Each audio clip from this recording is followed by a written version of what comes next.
Muy buenas. Quisiera darles la bienvenida a este espacio Preposiciones.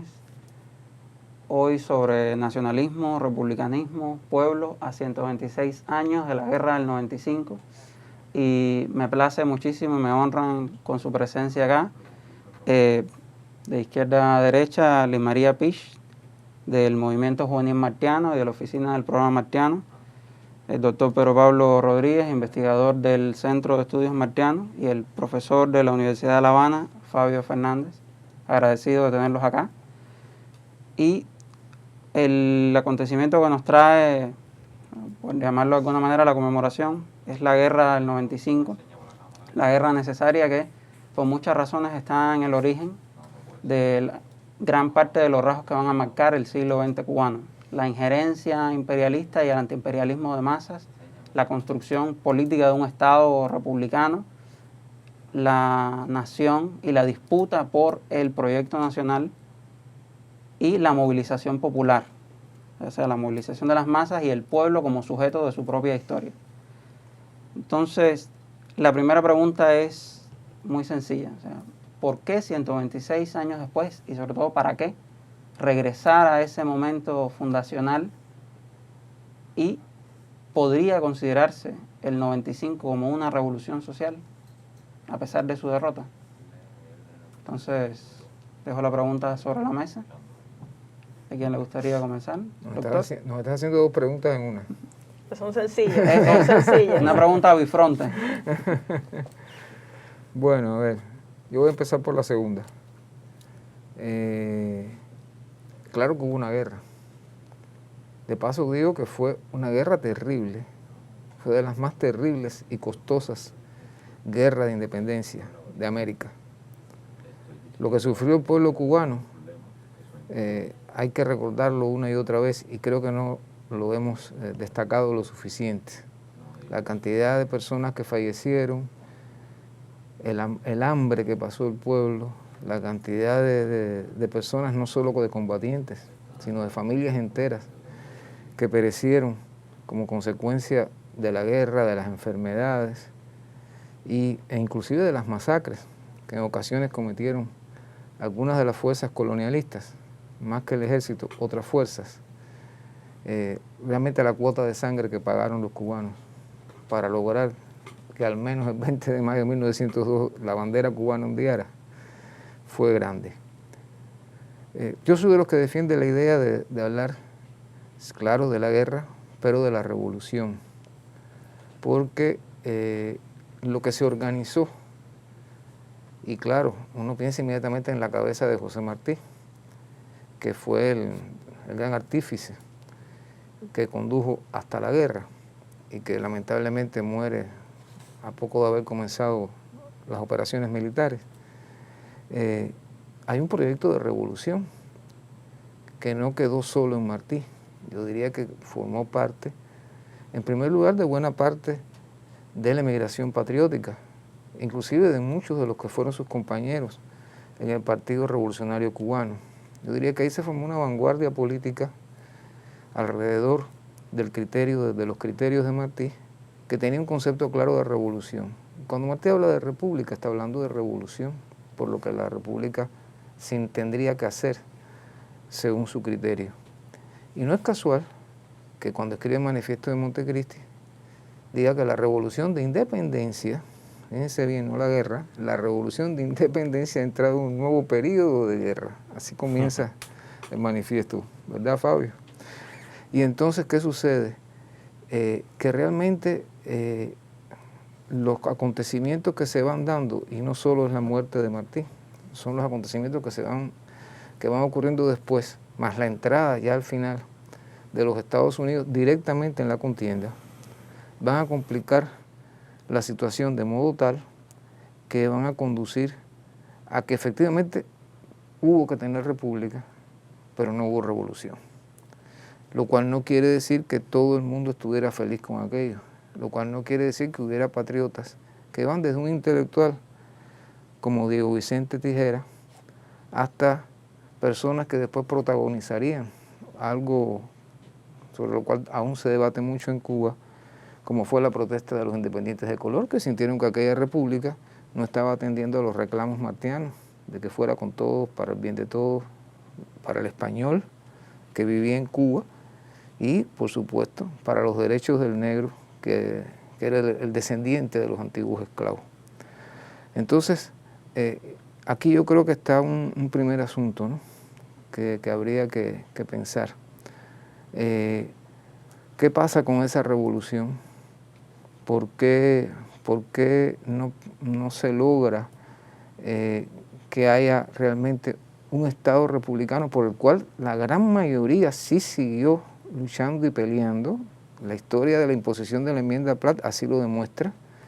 Buena parte, hubo que meter realmente, diríamos, una fuerza tremenda por parte de los norteamericanos y amenazar con que no habría república si no se aprobaba, para que algunos torcieran su idea inicial, que fue votar en contra y terminarla por aceptar con tal de tener la república. Y yo creo que este es un terreno en el cual todavía hay mucho que estudiar y que investigar, porque lo que sí no cabe duda es que el pueblo cubano de entonces quería la independencia y quería una república, y que para los sectores populares, en los cuales posiblemente más de lo que a veces pensamos, hayan penetrado muchas de las ideas de Martí, sobre todo aquellas que buscaban un equilibrio social, que buscaban justicia social, que buscaban abrirle paso a los sectores populares, que en la colonia no tenían, digamos, todos los derechos que merecían, y que de alguna manera muchos supieron por las lecturas de los propios textos de Martí o porque se lo transmitían las personas cercanas a Martí, que aquella república tendría que ser distinta de verdad a la colonia y no mantener, digamos, esas profundas diferencias sociales en que una minoría gozaba de todo mientras que las grandes mayorías no gozaban de nada. Y quiero cerrar simplemente recordando la famosa frase de Gómez, ¿verdad?, cuando entró en La Habana. Si alguna vez, fue más o menos, lo estoy diciendo de memoria, si alguna vez tuve en duda la eficacia de la TEA, cuando entré y vi cómo vivía el campesino y las grandes haciendas de los propietarios, me dije, bendita sea la TEA. Y no fue solo Gómez, realmente hubo un grupo grande de jefes mambises y de oficiales mambises que llegaron a pensar de la misma manera. El proceso de desmontaje de esa revolución, que comienza de algún modo desde la propia contienda en parte, pero sobre todo se acelera y se hace ya bien pensada con la intervención de los Estados Unidos, cuya intención inicial fue no dar independencia, eso está claro. Trataron de ver si podían lograr una elección o dejar una ocupación permanente, como en Puerto Rico. Cuba no es Puerto Rico, gracias a que las grandes masas cubanas, y eso sí ha sido muy estudiado por varios historiadores, una y otra vez se lanzaron a las calles, hicieron actos, hicieron todo tipo de manifestaciones de que se quería la independencia. Yo creo que ahí está, inclusive algo importante, la presión popular que llevó a esa independencia y que en el fondo de muchos estaba también alcanzar un cambio social profundo. Yo creo que en el 95, coincido con lo que dice el profesor Pedro Pablo, hay una tensión muy grande entre dos proyectos para Cuba. Un proyecto para Cuba que entiende la crisis del modelo colonial, pero busca que la constitución de una república no traiga consigo la conformación de un nuevo orden social, es decir, que haya un cambio político que no esté vinculado a una transformación social profunda, y por otro lado, todo otro conjunto de fuerzas que están entendiendo que la independencia tiene que ser el punto de partida para una revolución que subvierta las estructuras. Sí, yo creo que el 95 se explica a partir de la tensión entre esas dos grandes fuerzas, entre esos dos grandes bloques, y por supuesto que planeando sobre todos ellos los intereses claros y explícitos de los Estados Unidos sobre la isla. Ahora, la idea de la revolución del 95 como revolución yo creo que está claramente dibujada en el pensamiento de José Martí, y cómo Martí está hablando de la república que él cree que puede construirse en Cuba, pero quizás no tanto, a lo mejor el profe tiene una opinión distinta, no, yo creo que el sentido de revolución de Martí no queda tan claro en sus palabras acerca de la república que vendrá como en la crítica tremenda que él hace a las repúblicas existentes en el contexto latinoamericano y que él entiende como el modelo del cual Cuba debe evitarse. Si uno lee Nuestra América, Madre América, uno ve fuertes cuestionamientos que hace Martí a esa independencia que no trajo consigo la revolución. Y Martí habla de repúblicas teóricas y feudales, y Martí dice que la colonia siguió viviendo en la república, y evidentemente él para Cuba no quiere eso. Y yo creo que él, en su pensamiento, es el más preclaro en torno a esta idea de una independencia que sea el preámbulo y la vía de consumación de la revolución. Y a esa aspiración martiana se van a unir todo un torrente de pensamiento y acción popular que también apostaba por eso. Porque cuando uno ve a un hombre como Máximo Gómez, un hombre como Antonio Maceo, que son las cabezas más visibles de ese movimiento popular existente en Cuba, que está conectado incluso con la guerra del 68, uno se da cuenta que en el pensamiento de Gómez y Maceo y en la praxis, desde la TEA hasta lo que están escribiendo, hay una idea también de revolución, menos articulada que la de Martí, es decir, menos intelectualmente definida que la de Martí, pero indudablemente viva. Y estos son simplemente grandes hombres que podemos identificar como las cabezas visibles de un torrente de acción popular. Y yo creo que la propia guerra del 95 y la capacidad de resistencia del pueblo cubano en defensa de su ideal de república expresa ese contenido de transformación que estaba vivo en el año 95 y que es lo que estamos aquí conmemorando y estamos revisitando. Ahora, al mismo tiempo, ese proyecto de revolución tuvo tremendos enemigos. Enemigos que están fuera del terreno cubano, y pensemos en los Estados Unidos y su proyecto de subordinar a Cuba a sus intereses ya imperialistas en la época, pero también un enemigo interno, aquel que quiere desustanciar la revolución, aquel que le interesa que la revolución sea simplemente independencia. Y yo creo que aquí se va a generar incluso una alianza muy interesante entre sectores que están nucleados dentro del mambisado, sectores que están insertos dentro del mambisado y sectores que están fuera del mambisado y que logran a la hora del cuajo articular alianzas que en relación con los propios intereses hegemónicos norteamericanos crean en buena medida un frente que frustra buena parte de los contenidos revolucionarios de la revolución del 95, de la guerra del 95. Yo creo que es importante volver al 95 porque en el 95 vemos la configuración de una revolución que se frustra. Y yo creo que eso es importante para las urgencias de la Cuba de hoy. En sacar lecciones, amén de las diferencias contextuales, sacar lecciones de cómo una revolución puede frustrarse a partir de la capacidad que tienen de presentarse frente a ella los sectores que se le oponen y a partir también de las inconsecuencias del propio sujeto revolucionario. Yo creo que ahí estarían elementos que hacen prudente volver una y otra vez al 95, como también es prudente volver al 68, porque la frustración de 68 no se explica única y exclusivamente porque se cansaron los mambises y porque había menos jutías que comer en el monte. También hay un nivel de desmovilización del sujeto popular revolucionario que explica el por qué la revolución fracasa. Y también hay dentro del propio campo revolucionario quien deserta de la revolución y quien se alía a los que pretenden conservar el status quo más allá de que puedan generarse algún tipo de cambio político. Por eso las guerras de independencia son imprescindibles para leerlas desde el hoy y tomar un grupo de experiencias importantes. Ahí, si fuéramos, escoger una fecha como la del 24 de febrero, puede haber muchas razones detrás de eso, ¿no? Pero hay una realidad, y es que es una fecha en la que se da inicio a una etapa de la historia que conocemos como guerra necesaria, que francamente tiene características que no se encuentran en las etapas previas de la lucha, en el caso de Cuba, pero tampoco se encuentran en el continente. Estamos hablando de una guerra planeada, vista, proyectada en una dimensión con la que nunca antes se había proyectado una lucha armada en el continente y tampoco en Cuba. El propio nombre, guerra necesaria, le da una dimensión completamente diferente a otros procesos similares, digamos, que podamos haber presenciado tanto en el continente como en otras partes del mundo. Se habla de guerra grande, guerra chiquita, guerra relámpago, guerra con tal, nombres dados según el armamento que se usa, según el lugar donde se desarrollan, pero guerra necesaria. Y estamos hablando de un hombre al que se le acusa de pacifista.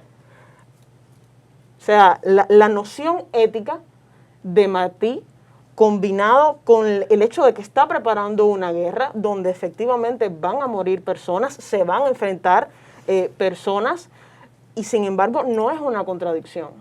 La forma en la que Martí concibe la guerra, en la que Martí concibe la revolución para Cuba, una revolución que depende en este preciso momento de su historia, a finales del siglo XIX, de un levantamiento armado, nos da la idea del papel que Martí le da a este enfrentamiento, nos da una idea de que la guerra, como la ve Martí, es definitivamente un paso necesario para llegar a la independencia. Y no solo guerra para terminar con la independencia, sino la independencia como medio. Esa conexión de la que estabas hablando al inicio y que fue tocada por el profe Pedro Pablo, por el profe Fabio, que tiene que ver con la guerra como medio, la independencia como medio, la independencia como paso preciso ¿para qué? La guerra es indispensable para tener la independencia es indispensable para crear la república.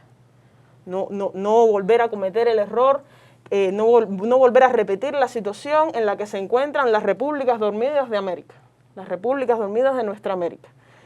Crear en Cuba un modelo de país diferente, un modelo de república, esa república martiana que definitivamente es una república como no la entendió otra persona. O sea, podía haber habido referencias, ¿no?, formas de aproximarse al concepto de república, pero la república que sueña Martí es diferente, es completamente diferente, y yo sí creo que además de enfocarse Martí en lo que no podía ser la República de Cuba, teniendo en cuenta las experiencias anteriores, sí hay pistas, o sea, siempre hay pistas, siempre hay trazos, hay características en las que Martí insiste. Critica lo que no debe ser, pero también proyecta lo que puede ser, cuando habla de que el partido es la república en la guerra y para después de la guerra. El ensayo de república que constituye el Partido Revolucionario Cubano, ahí estoy segura de que hay varias mesas, varios diálogos más para hablar de eso. Pero esa interconexión profunda que existe entre uno y lo otro, y no solo a nivel de país, no solo a nivel de proyecto de nación, sino también de proyecto individual. Hablando de la revolución como un cambio que se va a producir en un país, que va a tener una repercusión continental, que va a tener una repercusión mundial, pero también en el plano individual. O sea, el hombre nuevo, la gestación de Omagno, como idea martiana, ese invento magnífico, es un neologismo martiano, la palabra Omagno. Hasta donde sé. Hasta donde sepamos.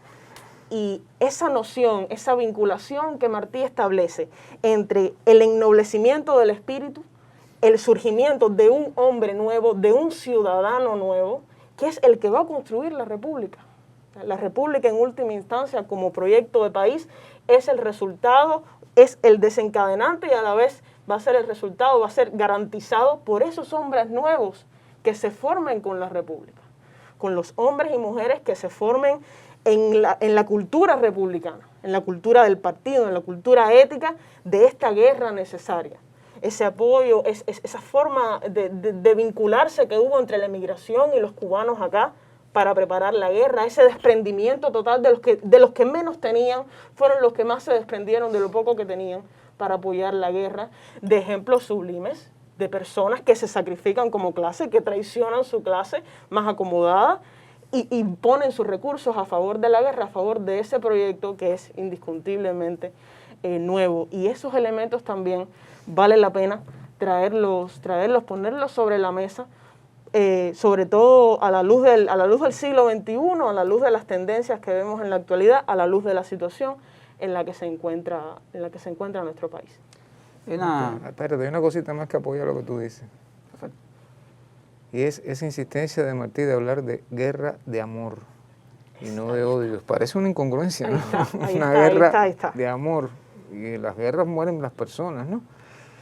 Pero en el fondo lo que está planteando es justamente que no se puede mover el odio, ni siquiera contra el enemigo. Y yo creo que eso fue tan grande, me perdona que vuelva a recordar ahora a Máximo Gómez, que Gómez termina su diario diciendo que el ejército español abandonaba Cuba y se iba triste.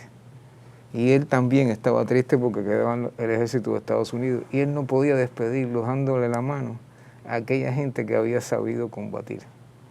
Es decir, hay una grandeza hasta en el general en jefe que comprende que ha habido un enemigo, pero el cual ha cumplido con su deber.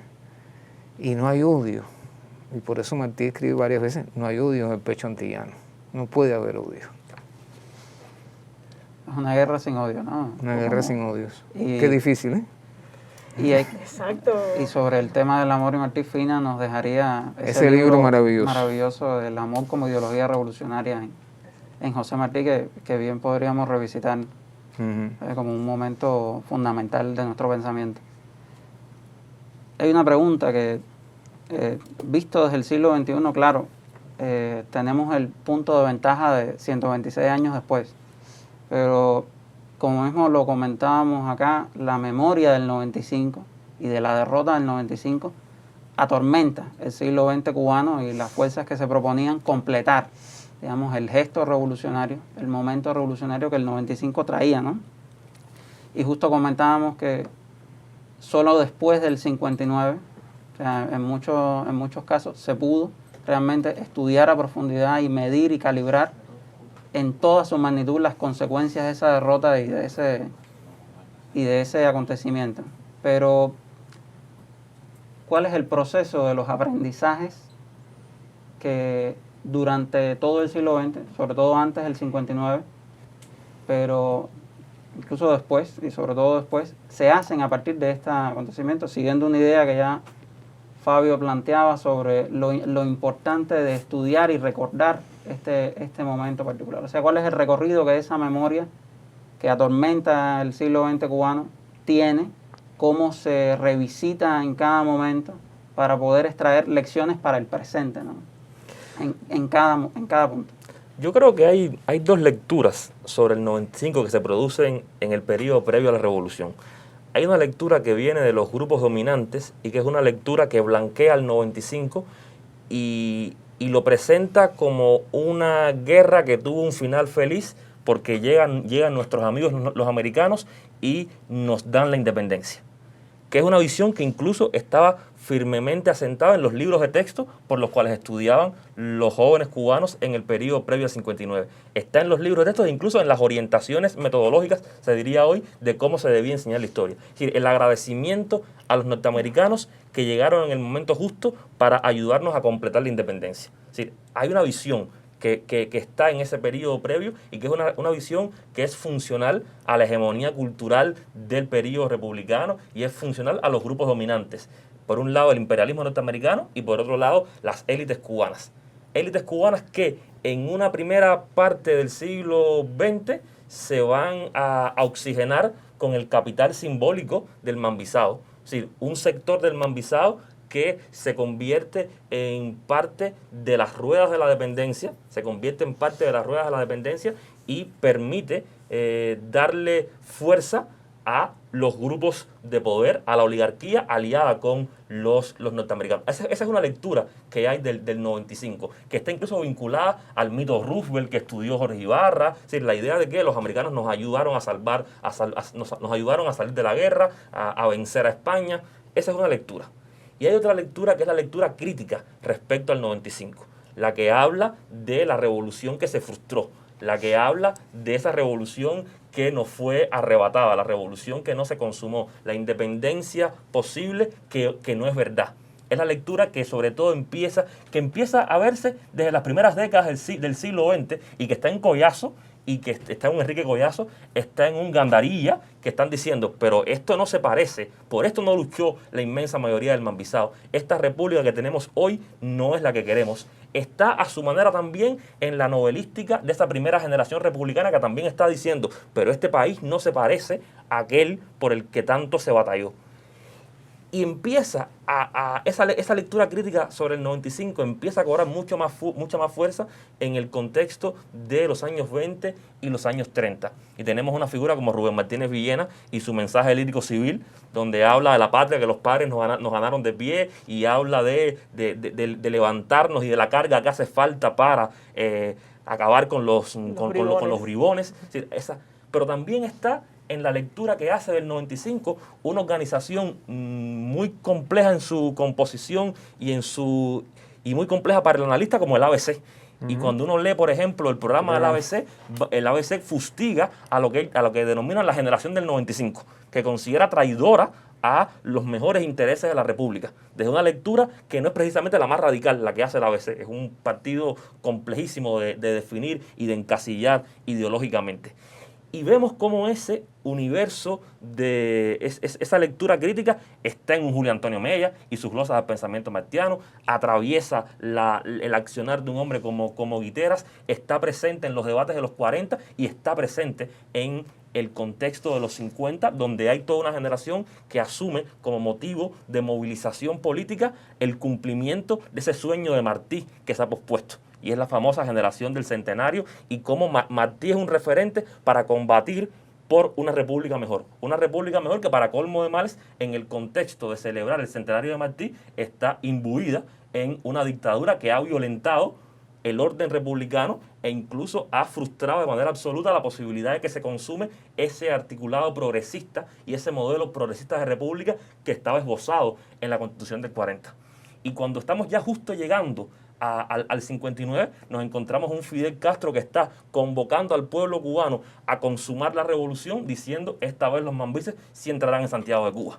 Con lo cual está haciendo alusión a la frustración histórica y diciendo: oh, ahora no, ahora es el momento donde no va a pasar eso, donde vamos a encontrar los mecanismos para que se consume esa realidad, ese anhelo de revolución consumada. Y ya entonces, cuando llegamos a la revolución triunfante, desde un nuevo poder existente, hay una lectura distinta al 95, una lectura muy crítica al 95, una lectura que subraya esa revolución que se pierde, y que yo creo que tiene una manifestación muy clara en la lectura que ha hecho, lo hablábamos antes de empezar, la historiografía cubana.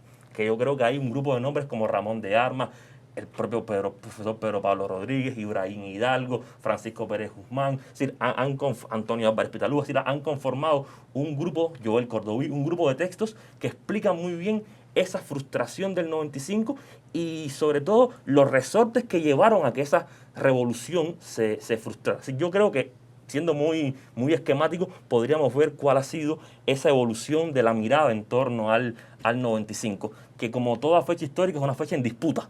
Y siempre hay quien quiere construirnos un 95 o un 98 alternativo, y aquí sería bueno, digamos, convocar a quienes nos escuchan y nos ven a revisitar los debates que se generaron en torno al 98 y el 95, la historiografía cubana, lo que decían desde España, lo que decían los norteamericanos, lo que decía la intelectualidad cubana no residente en Cuba. Yo creo que vale la pena revisitar ese universo, porque vamos a encontrar los elementos que permiten afirmar que el 95 y la revolución del 95 es una fecha y un proceso aún en disputa. Yo creo que, pasaron cosas curiosas, ¿no? Curiosas, y bueno, todo proceso histórico-social es inevitablemente contradictorio. Me da gracia a veces cuando leo algo de alguien que escribe de una época histórica y dice: no, porque aquellos fueron tiempos especialmente difíciles. Y realmente la historia siempre, para algunos sectores sociales, para algunos de sus protagonistas, para algunos de sus sujetos, resulta difícil. Y a veces para muchos. Y ahí es cuando vienen entonces las revoluciones y todas estas cosas. A ver, desde los propios años 20 se empezó, ya desde el segundo decenio, por ejemplo, la revista Cuba Contemporánea, ya se empezó a crear una intelectualidad joven que empezó a hablar de frustración, no de traición, pero sí de frustración. Ellos se sentían frustrados y de alguna manera trataban de explicar también conductas sociales de amplios sectores de la población cubana sobre la base de esa frustración. Por otro lado, Sin embargo, al mismo tiempo hubo siempre, uno se da cuenta leyendo periódicos, leyendo revistas, leyendo libros de personas de aquellas épocas, que había un orgullo por las luchas patrióticas. La gente vivía orgulloso de sus héroes. De Maceo era un héroe, Gómez era un héroe, Martí era un héroe. Y así. Y lo que le abrió el camino, inclusive a algunos que eso sí de alguna manera traicionaron aquellas cosas por las que habían peleado antes. Ser un general de la independencia era ser una persona apreciada, respetada, tenía una gloria. Eso explica por qué yo diría que la primera gran frustración fue Estrada Palma, el delegado del Partido Revolucionario Cubano, y sin embargo después el hombre no solo que le abrió el camino a que ocuparan cargos de gobierno los autonomistas, varios autonomistas, e inclusive algún que otro anexionista, sino que después hizo una maniobra para provocar la aplicación de la enmienda Plata en Cuba, es decir, para abrir el camino hacia una posible anexión, que digamos en aquel momento ni siquiera a los propios Estados Unidos le interesaba muchísimo meterse en semejante problema o en semejante situación. Pero eso explica también que, bueno, un hombre que logró arrastrar gente en su momento, como José Miguel Gómez, terminara siendo, digamos que un vulgar ladrón. O peor, Machado, un hombre que viene del Ejército Libertador y que termina siendo un asesino, un criminal y un tirano que viola inclusive los propios principios de aquella república mediatizada, como fue calificada después. Bueno, ¿qué quiero decir con esto? Están conviviendo todas estas cosas y inclusive hay sectores de la población que pueden sentirse orgullosos de la guerra del 95, pero que al mismo tiempo, sin embargo, buscan sobrevivir en lo que les deja la república que se ha ido conformando. De ahí viene, digamos, un fenómeno tremendo que no nos enseñaron los norteamericanos, se habían aprendido desde la colonia, que fue la corrupción administrativa. Y no es que aquellos cubanos fueran malos por naturaleza o fueran unos sinvergüenzas por naturaleza. Se trata de que en un país donde la gran propiedad prácticamente pasó a manos norteamericanas aceleradamente y los más importantes sectores económicos quedaron en manos norteamericanas inmediatamente, al cubano común y corriente, inclusive hasta alguno que había sido un pequeño o un mediano propietario, lo que le quedaba era, para él, apoderarse de un puesto en el Estado y robar, para, en fin, para ascender socialmente, ya que no podía ascender por el mundo de la economía. Todos estos fenómenos van a estar dándose y creciendo en los primeros decenios del siglo. El gran crack que significa, el gran problema que significa la caída de los precios del azúcar durante la Primera Guerra Mundial, el gran crack bancario que se produce, que refuerza el control de Estados Unidos sobre Cuba, y después la crisis del 29, la crisis mundial del capitalismo, lo que van a hacer es provocar que ya la nueva generación, donde hay elementos críticos muy profundos y que se han llegado a lo popular, porque desde cuando se estaba cantando en Cuba, Martí no debió de morir. Y no es porque añoraran simplemente que estaba Martí, sino que hacía falta Martí, era necesario un hombre como Martí, era necesario una persona no solo de su visión, sino de su capacidad de aglutinar, de reunir. Y eso es lo que va a estar presente en los movimientos revolucionarios o en los grupos revolucionarios de aquel tiempo, que en líneas generales, incluido, como recordaba Fabio, el propio programa, manifiesto programa del ABC, es muy agudo en su crítica a los problemas del país. Claro, no plantea una solución en función de los grandes sectores populares, pero su crítica en líneas generales es válida, puede ser considerada válida, porque realmente hay una conciencia de que la república no solo no es la que soñó Martí, sino que anda muy mal para casi todos, incluido hasta para sectores de esas élites cubanas. Y yo creo que ahí está el secreto de, digamos, lo positivo que quedó en la memoria cubana y hasta nuestros días, el 95. Los cubanos, yo creo que vivimos orgullosos siempre de un hombre como Maceo. Vivimos Eso se nos sale. Vivimos orgullosos de un hombre como Gómez, vivimos orgullosos, cualquier cubano dice, mi abuelo fue coronel de la Guerra de Independencia, y eso es un orgullo de familia. O fue un soldado mambí, un simple soldado mambí, estuvo en la brigada de Cienfuegos. Gente me ha dicho, mi abuelo estuvo en la brigada de Cienfuegos, y esa persona está orgullosa hoy de aquello. Y yo creo que ese orgullo jugó un papel importante en los que se dieron a la tarea de tratar de rescatarlo para lograr la república que soñó Martí. Eso es lo que le pasa a Mella, eso es lo que le pasa a Martínez Villena, eso es lo que le pasa a Guitera, eso es lo que le pasa a toda esa revolución que de alguna manera se va a proyectar también después, cuando el gran chasco de la revolución, que no se pudo poco llegar al poder ni hacer nada, entre otras cosas por las divisiones entre los propios revolucionarios, que fue la del 30, o ni siquiera aquella república más o menos democrático-burguesa que se delineó en el 40, como lo recordaba Fabio, y viene una tiranía. Todo esto es lo que permite que surja una generación que no por gusto se llama del centenario, y que va a tomar como su bandera esencial justamente a José Martí.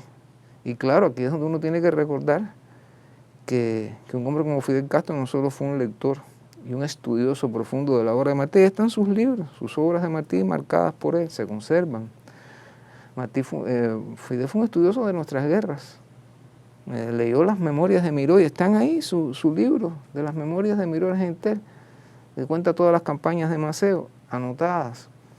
Leyó muchos de aquellos libros de recuerdos o de, digamos, de relatos de lo que había estado pasando en el medio de las guerras para aprender de aquella gente, tanto desde el punto de vista militar como desde el punto de vista político.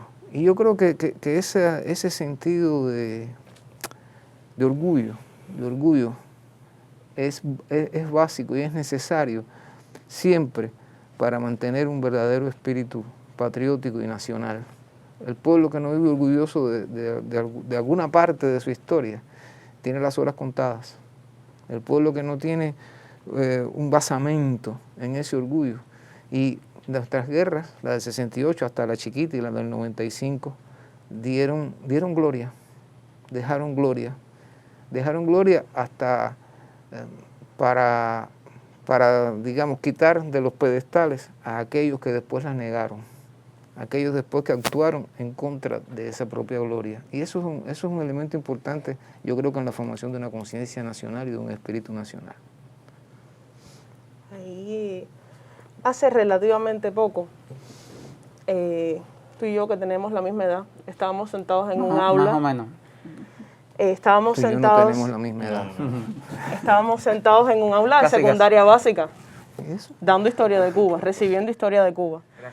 Y no todos los jóvenes de nuestra generación, o incluso un poco la anterior y los que están ahora, han tenido la posibilidad de estar en esa aula compartiendo con un maestro como Pedro Pablo, de experiencia acumulada, o con un joven profesor extraordinariamente capaz como es el profe Fabio. Y en esas clases, donde muchos de nosotros no tuvimos la oportunidad de tener profesores así, el periodo de la República mediatizada era interminable.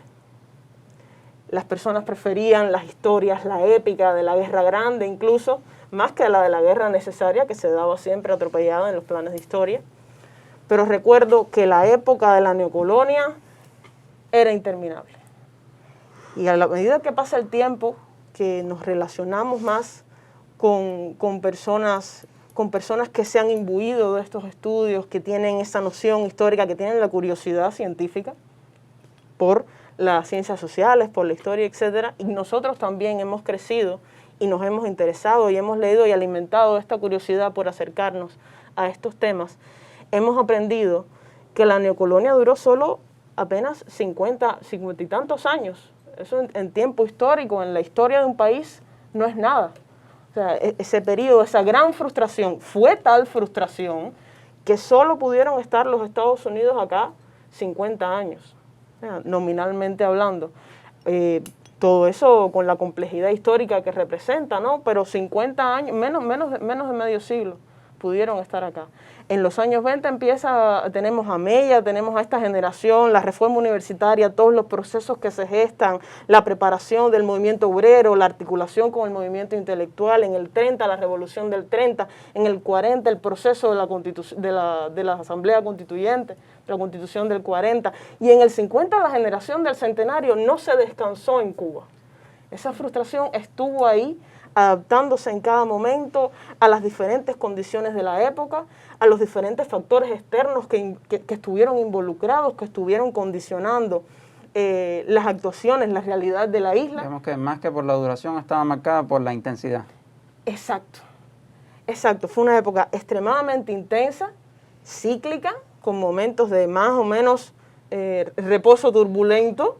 O sea, vemos cómo se repite, cómo se pueden tomar estos conceptos, estas nociones, porque la historia cíclica es inacabada y efectivamente se llega a 1959 con una fuerza acumulada y con la articulación de una verdadera situación revolucionaria en la que es posible el triunfo. Y ese 1 de enero es que comienza la revolución. El 1 de enero de 1959 es que comienza el proceso de transformación que había empezado Martí con la guerra del 95. Un número uno, cómo la historia es cíclica y los procesos se repiten, y de cada conocimiento que adquiramos de cada uno de estos ciclos nos permitirá actuar de manera más consecuente en vistas al próximo ciclo histórico, este ciclo revolución, reposos relativos, revolución, reposos relativos. Y número dos, que la historia es inacabada.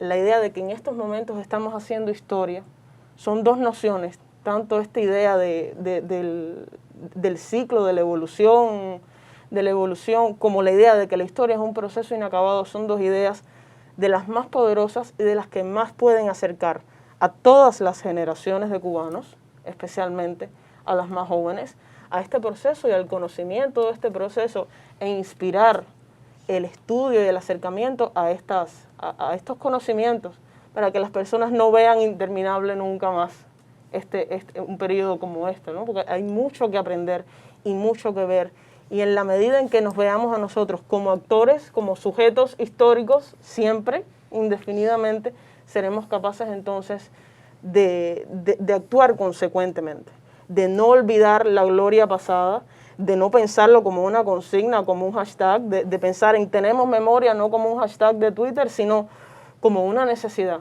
como un modo de vida que se necesita para ser revolucionario y para hacer mejor la realidad en la que se vive. Hay una pregunta que a partir de esta conversación me cae, y es que si bien Martí es derrotado en el 95, al menos el proyecto de una república tal y como la pensaba Martí, Martí triunfa en la imaginación política. O sea, Martí sobrevive, tiene una sobrevida tremenda, inseparable del 95, de su frustración. Tiene una sobrevida en tanto proyecto de una república de realmente independiente, verdaderamente independiente, de una revolución social, de un cambio de las costumbres, de las formas, una refundación, una gran esperanza que sobrevive a su muerte. De algún modo todos somos martianos, ¿no? Incluso aquellos que lo usaron de manera oportunista, como mencionaba Fabio, que lo blanquearon, echaron mano a Martí de distintos momentos. Machado reimprimiendo Vindicación de Cuba, el propio Batista y la Comisión del Centenario y esa celebración espuria que intentó instrumentalizar a Martí, y por supuesto sus momentos más revolucionarios en aquellos que intentaron llevar a cabo este proyecto. Entonces, todos somos martianos, todos vivimos dentro del sueño de Martí y no podemos escapar de Martí. Sin embargo, esto es un resultado de un proceso histórico bastante complejo. Y también conversábamos antes de iniciar esta mesa, como incluso en un lugar y un momento tan peculiar como la Asamblea, hay un hombre que se levanta y dice: Martí, el hombre más funesto de la historia de Cuba. Y hay una tradición de una nación que se pensó fuera de Martí y del proyecto martiano, y hay proyectos de nación hoy que se proyectan en contra de Martí y que ven en Martí, digamos, el gran peligro. O sea, el nacionalismo revolucionario de Martí el proyecto de República de Martí como enemigo, como algo a desubstanciar, como algo a criticar, como algo que es un componente negativo dentro de la historia nacional. Es una minoría intelectual, pues precisamente Martí es el arraigo, es la raíz nutricia y vital más importante del proyecto de la Revolución Cubana, del proceso histórico que se desata en el año 59. Sin embargo, aparte de apropiaciones oportunistas de Martí, o incluso las críticas que son iconoclastas por saturación, existe también una línea intelectual que intenta ir totalmente en contra de Martí, digamos, la de esos enemigos internos que en el 95 se plantaron frente a este proyecto, frente a esta guerra. Entonces, esa tradición que se pone en contra de Martí, ¿qué tiene para cómo se revitaliza en el presente, cómo existe, cuáles son sus modalidades, ¿no? Y cómo podría, desde una postura martiana en el siglo XXI, responderse tanto a estas apropiaciones oportunistas como a esta tradición intelectual que es antimartiana, digamos, o que intenta pensar una nación no martiana, no revolucionaria, en contra de ese mismo proyecto que él planteaba. Yo creo que es una pregunta tremenda la que tú nos has hecho. Una pregunta otra mesa redonda. Para levantarnos todos y salir corriendo después de una pregunta como esa. Mira, yo me voy a atrever a decirte 4 o 5 cosas que seguramente no van a poder responder la pregunta porque me parece que eso requiere un ejercicio de reflexión gigantesco. Tal y como tú planteas, desde el propio siglo XIX hay para Cuba varios proyectos. Y está el proyecto de Martí, pero hay otros, incluso dentro del propio independentismo. Es decir, el independentismo no es monolíticamente martiano. Es decir, hay sectores dentro del independentismo que construyen una Cuba que se aleja de la de Martí en diversos aspectos, amén de que pueda coincidir en otros. Y frente a Martí y frente al independentismo radical todo, hay un proyecto, vamos a llamarle reaccionario, aunque quizás no es el mejor calificativo, pero hay un proyecto que piensa a Cuba por un camino que no es el de la revolución. Yo me acuerdo que al profesor Oscar Loyola le gustaba contraponer Martí con Montoro. Sí, y hablaba del proyecto de Martí, el proyecto para Cuba de un José Martí y el proyecto para Cuba de un Rafael Montoro, que no era poca cosa intelectualmente hablando y que era un proyecto que tenía una mirada muy interesante de la realidad cubana y que definía un horizonte de lo posible y de hacer dentro del marco de lo posible que hay que tomar en cuenta. Eso incluso después ha sido revisitado por la tradición intelectual cubana y la famosa polémica entre la razón ética y la razón instrumental como dos grandes caminos que se han puesto en combate dentro de Cuba. Hay una polémica famosa de Cintio Vitier y Rafael Rojas allá por inicio de los 90. Es un tema que ha tenido tela, que tiene tela por donde cortar. Yo creo que el punto de partida es este, de que dentro del contexto del siglo XIX el proyecto de Martí es un proyecto de los muchos que están en debate. Creo yo, me parece a mí, que es el proyecto que lograba interpretar Cuba de la mejor manera en función de una solución, de un camino revolucionario. Es un proyecto de interpretación de la realidad cubana a partir de un propósito de transformación revolucionaria y de un compromiso con los más. Y de un compromiso real y radical con la soberanía, con la independencia, con la justicia. Y yo creo que en el siglo XX y hasta hoy hay una tradición de pensamiento en Cuba que ha buscado ese diálogo creador con Martí a partir de seguir esa ruta de soberanía, independencia y justicia que él definió en sus elementos fundamentales. Y yo creo que hasta hoy hay un pensamiento en la tradición cubana que apuesta por eso y que va de un Julio Antonio Mella y pasa por un Fidel Castro y llega a un Cintio Vitier. Incluso esta lectura revolucionaria de Martí no es homogénea en sí misma, tiene también matices, tiene también posiciones que no son plenamente comunes, pero yo creo que hay un factor que unifica y es entender a Martí como el camino hacia una Cuba mejor que avanza por el terreno de la revolución y del cambio radical en beneficio de los pobres de la tierra, como dijera como dijera Martí, y siempre en relación con la defensa de la soberanía.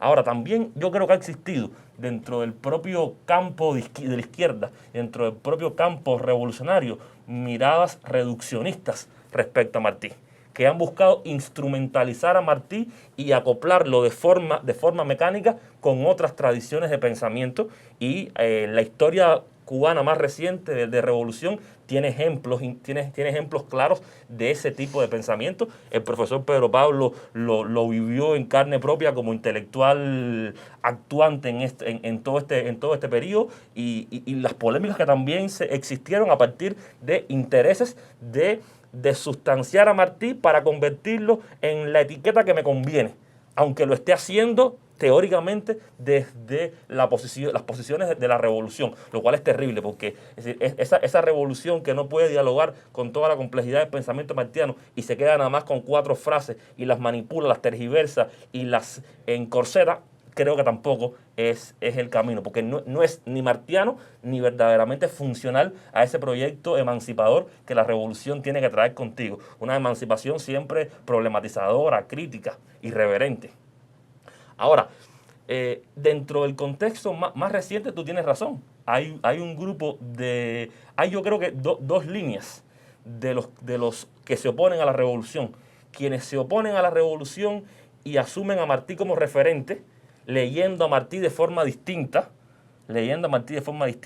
escogiendo lo que les interesa de Martí y escondiendo otras cosas, quedándose incluso, y el profe Pedro Pablo tiene mucho más conocimiento de esto, quedándose incluso más con un Martí de las décadas del 70 y principios de los 80 que con el Martí más cercano a su muerte de los 90, porque eso también es importante. El pensamiento de Martí evoluciona. ¿Qué Martí? ¿Qué Martí? Sí, y el Martí de los 70, si bien es un hombre con un contenido radical tremendo, te encuentras determinadas líneas y miradas que no son las que después va a tener en el finales de los 80 e inicios de los 90. Tú te puedes encontrar gente que por arte de magia logra olvidarse de la famosa carta inconclusa de Martí, y donde Martí está hablando de su posición radicalmente frontal frente a los Estados Unidos y a su proyecto hegemónico. O te puedes encontrar gente que se olvida del Martí, del Martí de contenido revolucionario del manifiesto de Montecristi. Es decir,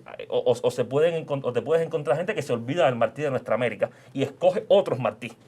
Escoge otros Martí en función de construir un discurso que se aleja de la lógica de la revolución. Es decir, hoy por hoy tenemos dentro del campo intelectual cubano en un sentido amplio, en los cubanos de aquí y los que no nos acompañan dentro de las 4 paredes de la isla. Esa es una tendencia. Y hay otra tendencia que yo creo que se mueve en la cuerda, como diría Silvio, a hacer leña con todo y la palma, y decide que nuestra palma más importante a talar es Martí.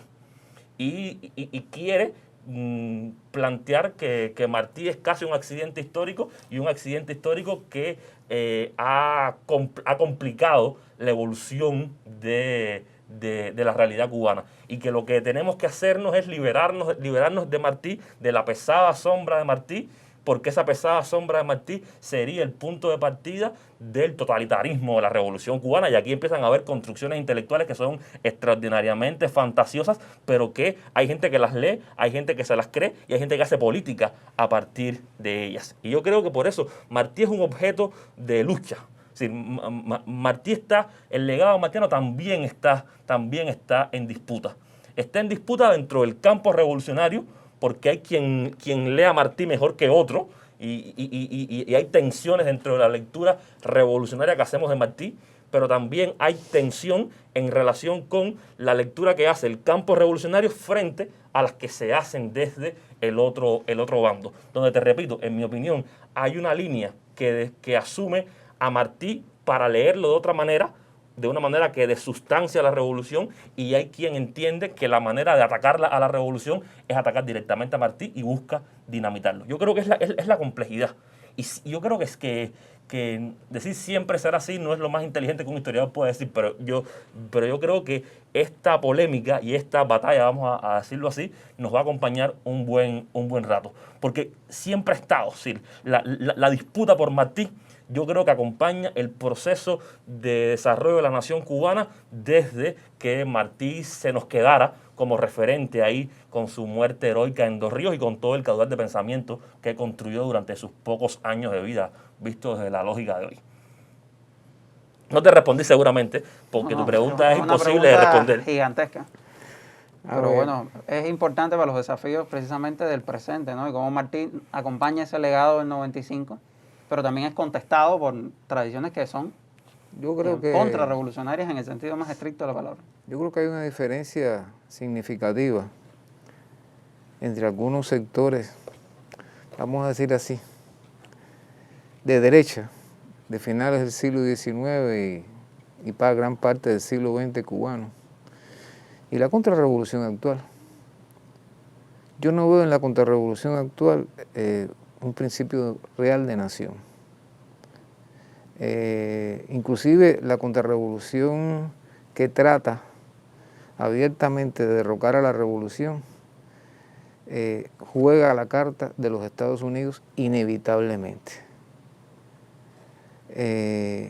La mayoría de los autonomistas, me atrevería a decir, no les gustaba que Cuba se convirtiera en un estado de los Estados Unidos. No dejan de tener cierta razón los elementos integristas en pensar que detrás de los autonomistas había un cubano que estaba buscando una independencia. Con ello no quiero decir que fueran independentistas, pero para ellos la autonomía era un mal menor que depender de los Estados Unidos. Para muchos de ellos, otros se acomodaron, muchos de ellos no se acomodaron después a la idea de una Cuba dominada por los Estados Unidos.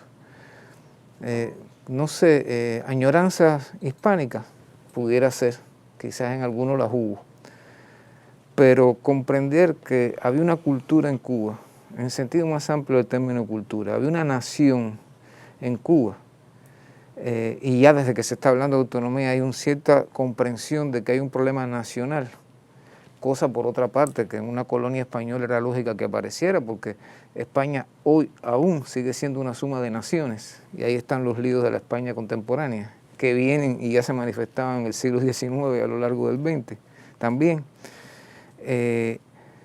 Lo hace a esos sectores conservadores de derecha que se asustaban o trataban de no llegar a la revolución de Martí, frente o en comparación con lo que yo hoy llamaría la contrarrevolución intelectual.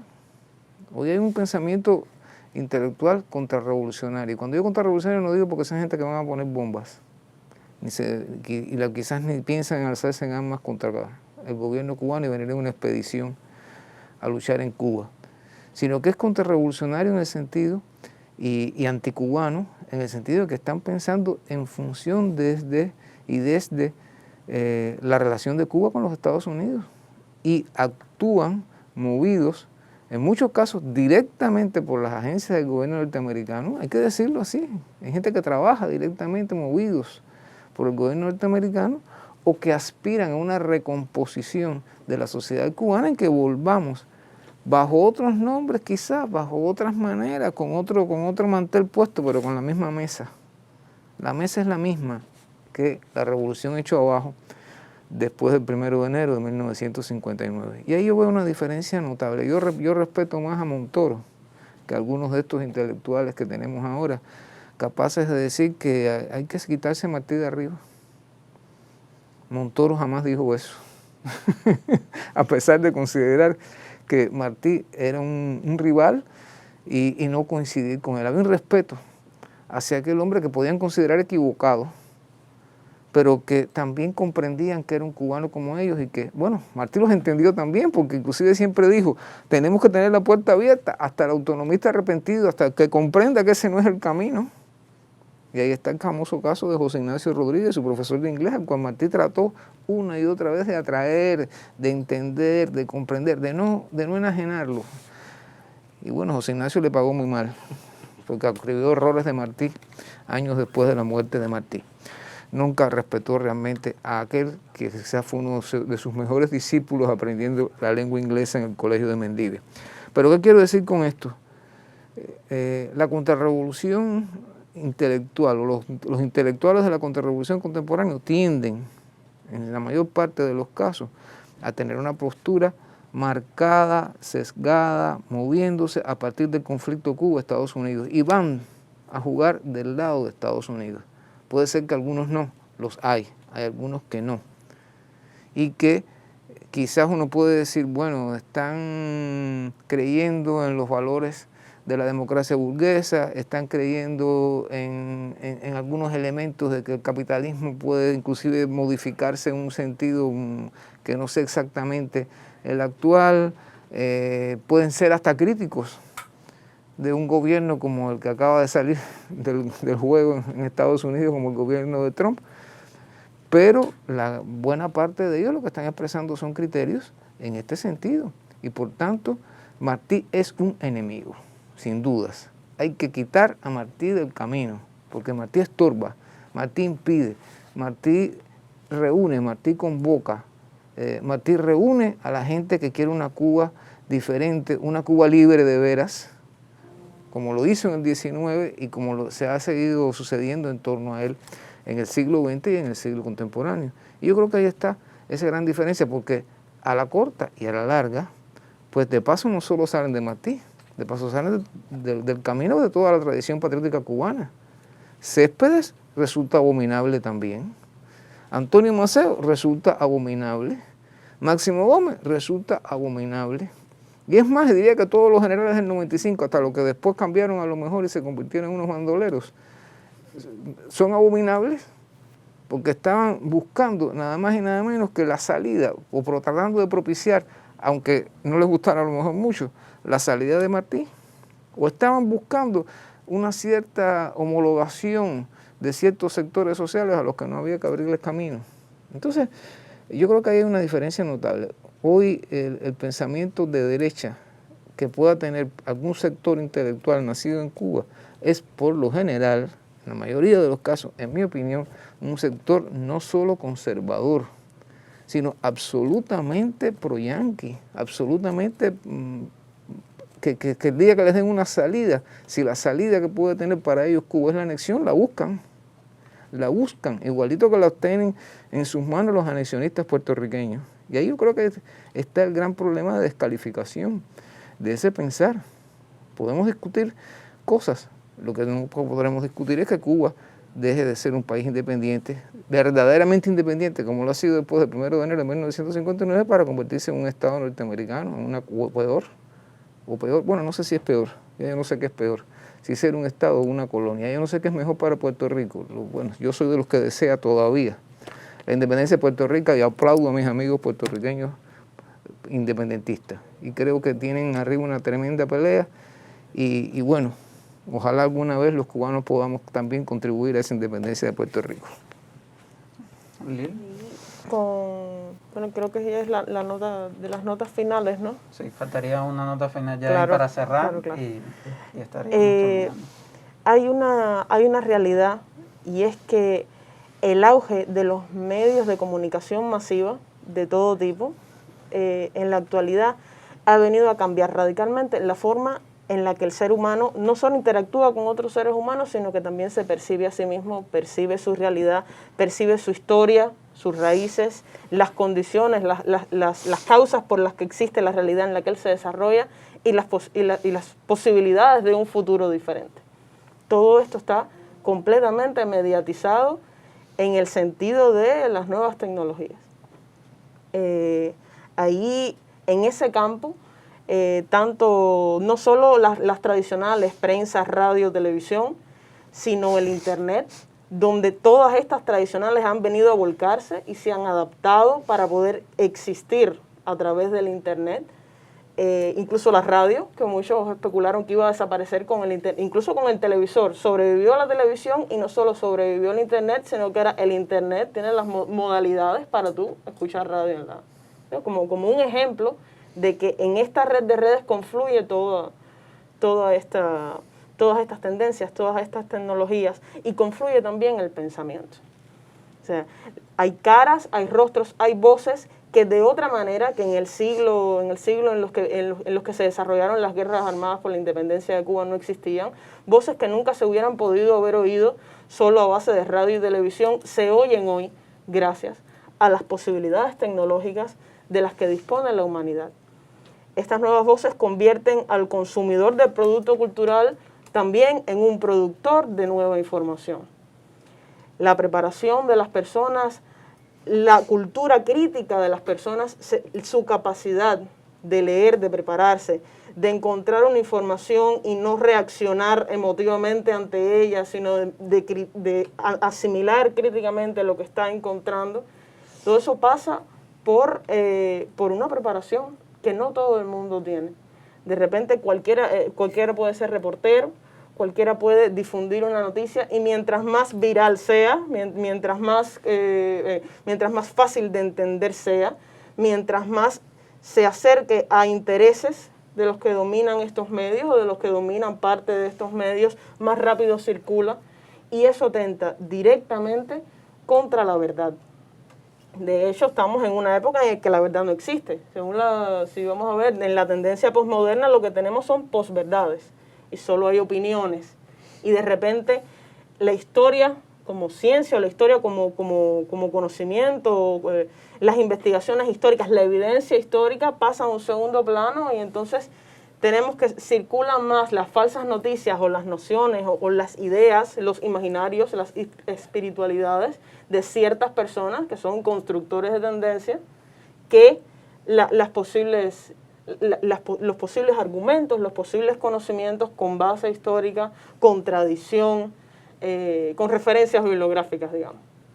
En ese campo se está usando a Martí y en ese campo están las tendencias que el profe Fabio estaba mencionando y está la necesidad y se mantiene la necesidad de volver al conocimiento de José Martí desde su propia obra, desde lo que él pensó, lo que él dijo, como también estaba hablando el profesor Pedro Pablo. En ese contexto es que se están produciendo la nueva batalla. Esa batalla, esa disputa que hay de Martí, se está dando directamente fuego contra fuego en este nuevo marco. Y es el marco que debemos tomar y usar las nuevas armas tecnológicas para construir nuestros propios conceptos. Cómo asumir la posmodernidad, cómo asumir esto de que hay opiniones, no verdades, cómo defender la revolución como algo irreversible en un mundo en el que todo es relativo y todo es cambiante y cualquiera puede decir lo que sea y llegar al otro lado del mundo. No se trata de frenar el progreso, pero sí se trata de asimilar las nuevas tendencias y de tratar de cambiar nuestro modo de contar nuestra historia, el modo de difundir el conocimiento basado en nuestras verdades, en nuestros valores, en nuestros principios, en este mundo donde nada es sagrado. Incluso algo que hubiera sido impensable, no sé, hace 10 años, o sea, que la contrarrevolución decidiera dinamitar a Martí, a mí me hubiera parecido, o sea, los sucesos del 20 de enero del 2000 del año pasado, el mancillar los bustos de Martí, a muchas personas les pareció inconcebible, porque tradicionalmente lo que habíamos tenido era una contrarrevolución que trataba de usar a Martí a su favor, de asumir a Martí a su favor.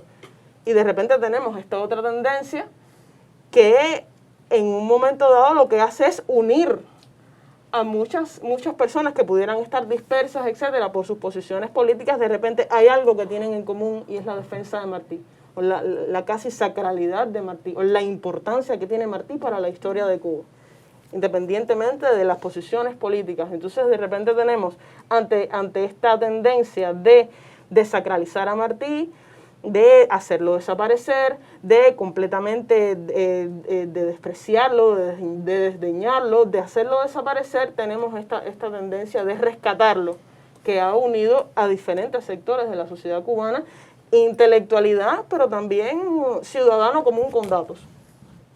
Y eso es importante, es una batalla que se está dando en este nuevo marco y hay que asumirlo haciendo uso de estas nuevas armas. Pues no son solo obstáculos, es también una nueva plataforma de batalla, una nueva plataforma de socialización que debemos llenar, con espacios que debemos llenar con nuestro contenido y con nuestra perspectiva, porque además tenemos derecho a. Pues todo el mundo tiene derecho a expresar su opinión, expresemos nosotros la nuestra desde las posiciones, desde nuestras posiciones, desde una posición de defensa de nuestra identidad, nuestra cultura, nuestros valores y nuestra historia. La última pregunta, y quiero seguir una idea que apuntas, porque Lil habla de armas, ¿no? Y las armas siempre remiten a la guerra, a la realidad de la guerra y del conflicto como el elemento fundamental de la política. Pero, y retomando a Martí aquí en un último momento, y al 95, la metáfora de la guerra, al menos para Martí, no es una guerra que se hace de cualquier modo ni de cualquier manera, y que tiene implicaciones éticas, políticas, intelectuales y organizativas determinadas.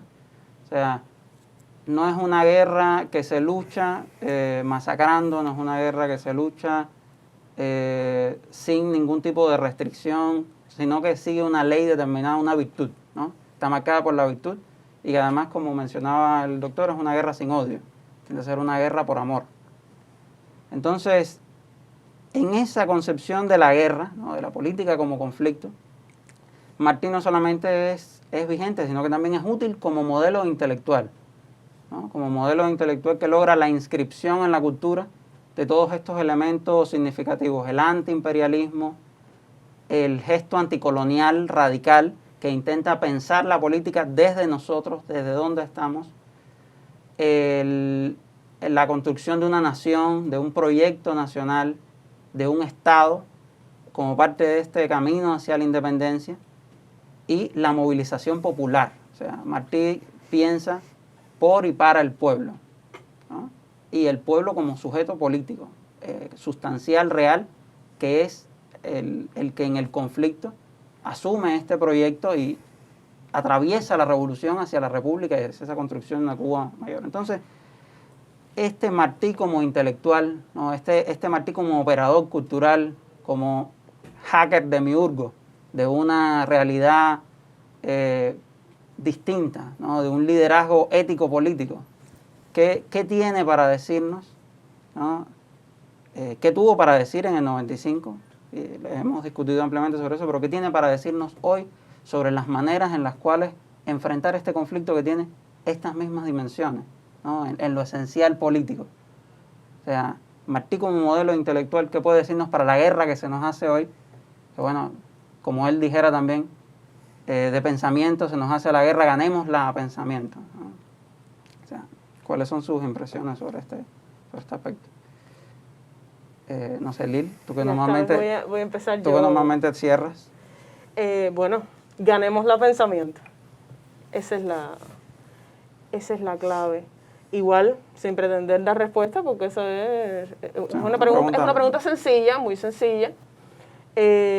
Martí tiene su obra, o sea, léanme, ¿no? Lean el mundo en el que viví, lean las personas que conocí, conozcan por qué luché y por qué hice lo que hice.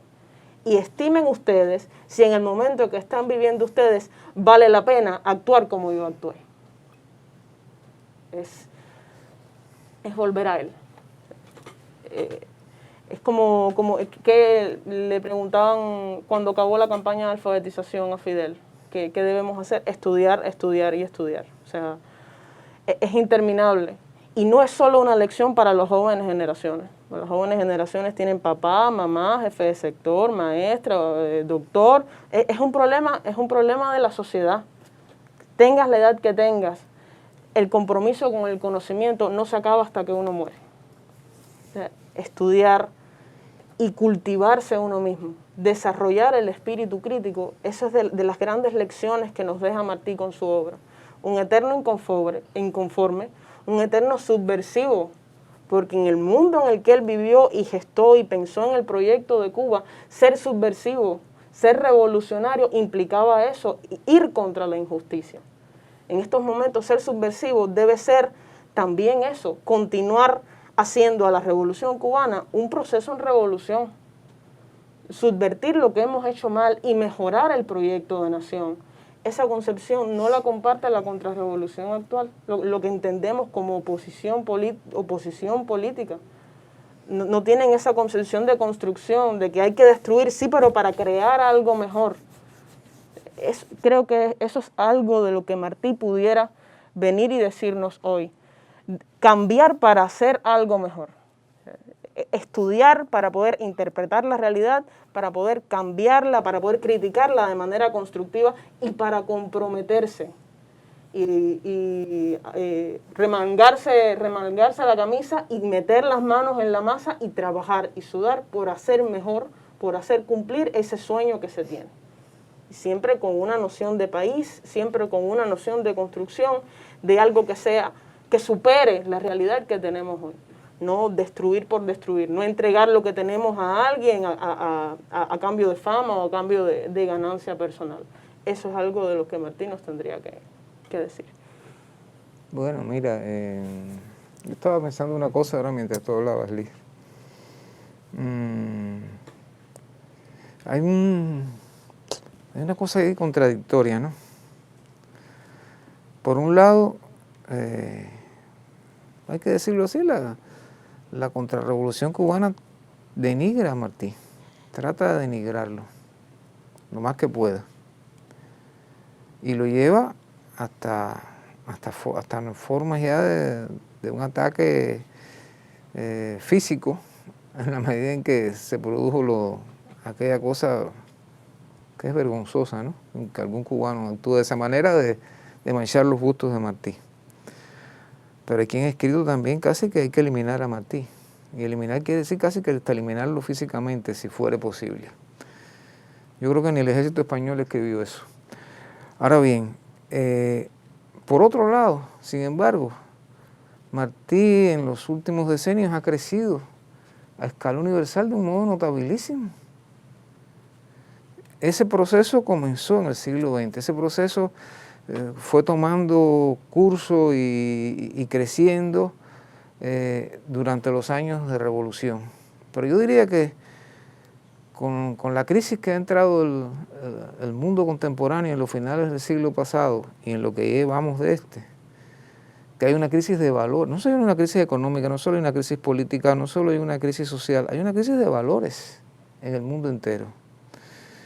Y mucha gente, cuando conoce a Martí en el mundo, pues quedan sorprendidos, quedan admirados y encuentran respuesta a qué hacer. Yo recuerdo una japonesa que estuvimos estudiando en el Centro de Estudios Martianos, vino a estudiar a Martí para hacer una tesis. Y cuando llegó a Japón, lo primero que hizo fue que nos escribió una carta preciosa carta, donde hay algunas incongruencias con la lengua española, pero bueno, y ella se puede expresar en español, y nos decía que cuando llegó comprendió que no solo tenía que estudiar a Martí, sino que hacer algo en su país. Y ella decidió que su país no podía volver a ser una potencia militar imperial. Ustedes saben que hay un amplio debate hace años en Japón, que Estados Unidos está tratando de impulsar a que los gobiernos japoneses conviertan de nuevo a Japón en una potencia militar. Y gran parte del pueblo japonés está en contra de eso. Bueno, pues ella se ha metido en eso.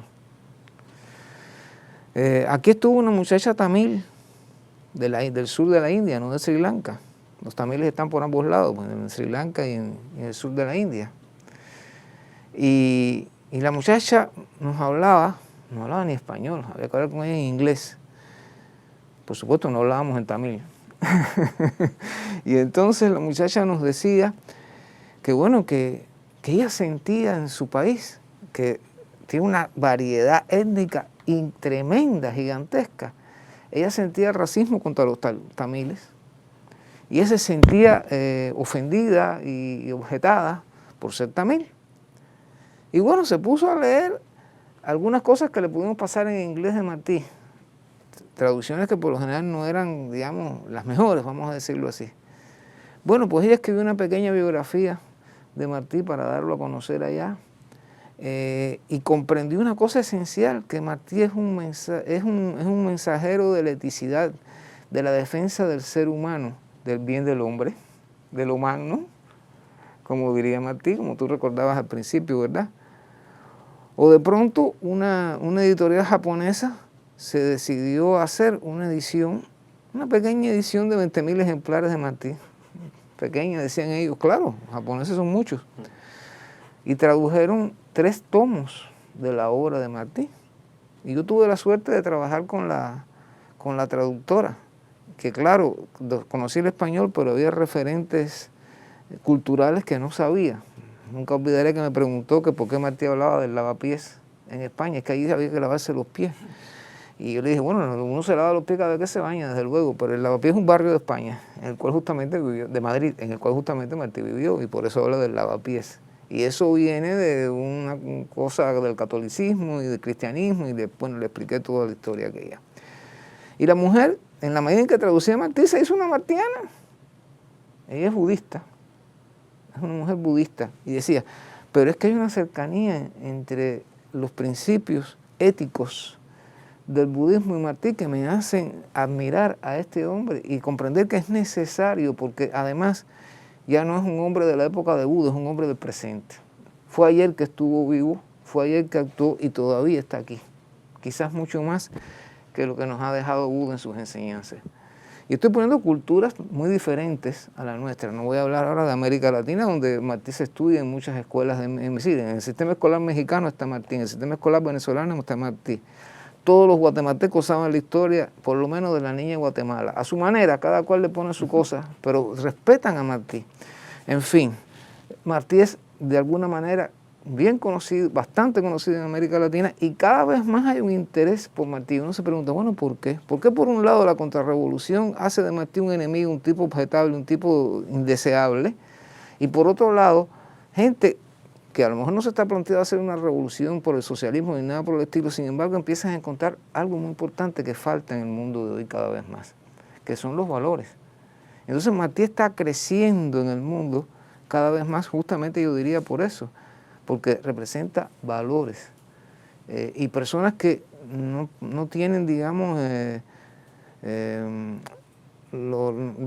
eso que tenemos los cubanos de que nos nacemos, ¿no? Que en la casa nos están enseñando que, bueno, que hay que respetar a Martí y que Martí es como que el padre de la nación de alguna manera.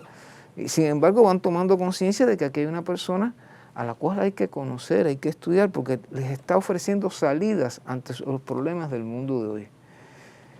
Por tanto, yo creo que aquí es importante que los cubanos tengamos conciencia de esto, porque no quiere decir que Martí va a resolver todos y cada uno de los problemas de la Cuba de hoy. Lo importante es la actitud martiana, la actitud de respeto hacia los demás, la actitud ética, la actitud de pensar siempre en estar del lado de los pobres de la tierra, echar su suerte con los pobres de la tierra, de no llegar nunca, ni siquiera en nombre de una revolución, en nombre del socialismo, en convertirse en un todopoderoso, en que usted porque tiene un cargo se cree que ya usted es el dueño de todo y usted puede disponer de los demás y siempre tiene la razón, en que usted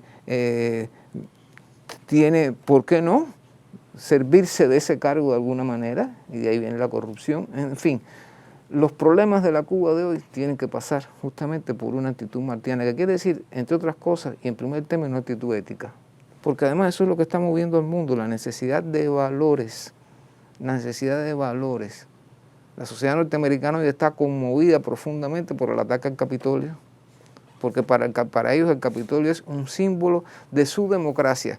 Nosotros cuestionamos esa democracia, pero ok, ese es el símbolo de ellos, y el símbolo de ellos ha sido atacado. Y ahí siguen las fuerzas que impulsaron ese ataque, no solo las personas, son las fuerzas que impulsaron ese ataque. Ahí hay un conflicto ético profundo. Esa sociedad está escindiéndose cada vez más y aceleradamente. Y como me dicen varios amigos norteamericanos, caramba, qué falta nos hace que aquí leamos más a Martí y estudiemos más a Martí para entender nuestro propio país. Entonces yo creo que ahí está esa dimensión universal de Martí que resulta tan importante y que los cubanos tenemos que comprender que es para nosotros, pero también es para el mundo. Y cuando hablamos de Martí y proponemos a Martí, lo estamos proponiendo para nosotros mismos, pero también para el resto del mundo. Yo creo, y sigo lo que decían Liz y el profe Pedro Pablo, que el legado más importante que nos deja Martí es ese sentido ético esa coherencia de pensamiento y esa sagacidad para interpretar las claves de su tiempo histórico. Yo creo que son tres pilares del pensamiento de Martí, tres elementos que guiaron el accionar de Martí y que nos hacen falta hoy. Es decir, ética para asumir cada una de las prácticas de nuestra vida, ética incluso para el combate con el enemigo. Es decir, mi combate contigo, si tú mañana eres mi enemigo, hoy eres mi enemigo, mi combate no es contigo como persona, mi combate tiene que ser con tus ideas. Y yo desmonto y cuestiono tus ideas, pero a ti como persona humana, como dicen los religiosos, es decir, yo respeto tu dignidad, tu integridad. Es un debate que tiene que sustentarse en las ideas, aunque sea un debate profundo, cáustico, doloroso, pero es un debate de ideas. Eso es ese debatir y pelear sin odio que Martí defendía. También yo creo que hace falta coherencia de pensamiento, es decir, una estructura sólida que guíe nuestros razonamientos, que guíe la manera en la que conectamos pensamiento